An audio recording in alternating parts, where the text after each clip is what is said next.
Shalom Adonai, eu sou Josué Soares, do canal Hebraico Clássico. Vamos para a aula de número 19, do módulo 2. Vamos aqui para a aula mais cobiçada, a matéria mais cobiçada do seminário, que é fazer exegese de texto e regra de hermenêutica.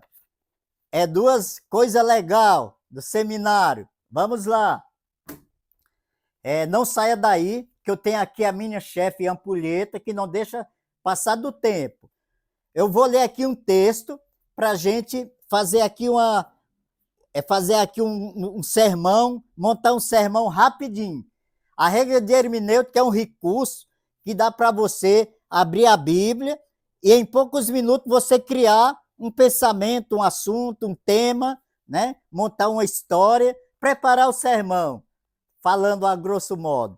Vamos lá. Até porque no seminário a gente vai para aprender. Não adianta alguém vai se fazer, vou para o seminário só fazer graça. Vai lá para aprender a interpretar a Bíblia. Ninguém vai a um seminário para aprender a tocar pandeiro na igreja. Se bem que tem alguns teólogos que nem para tocar pandeiro serve na igreja. Mas deixa para lá. Vamos lá.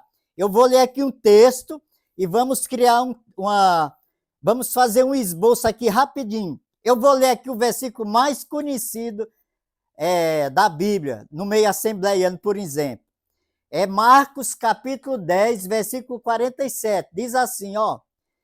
E ele, ouvindo que era Jesus de Nazaré, começou a clamar e a dizer, Jesus, filho de Davi, tem misericórdia de mim. Isso é um texto que os pregadores já não tem mais o que falar. Lê lá o texto, aí fica inventando.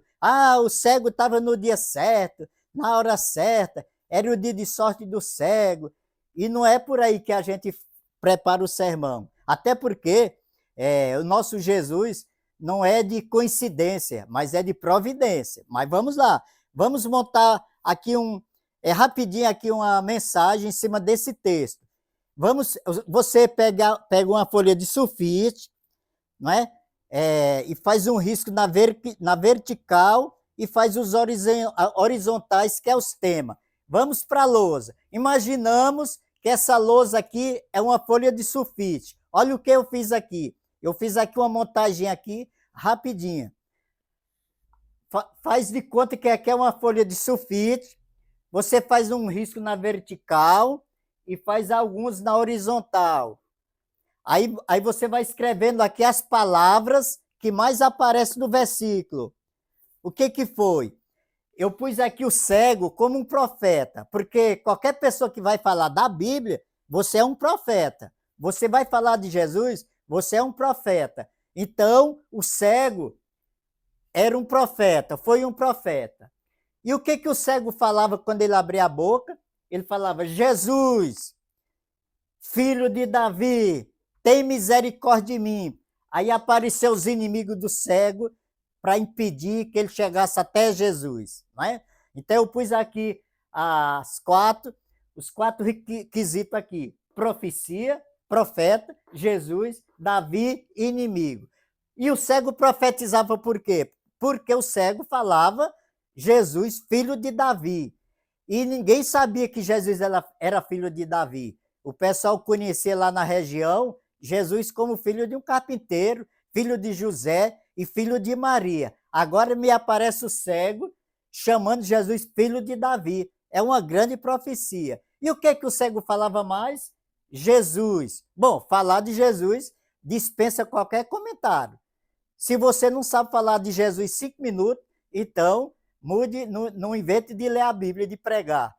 Jesus uma vez falou para os apóstolos, o que vocês acham que eu sou? E o Pedro, rapidinho, o apóstolo Pedro falou, tu és o Cristo, o Filho de Deus vivo. Então você pode comentar aqui, nessa parte aqui. E Davi, o cego falava de Davi.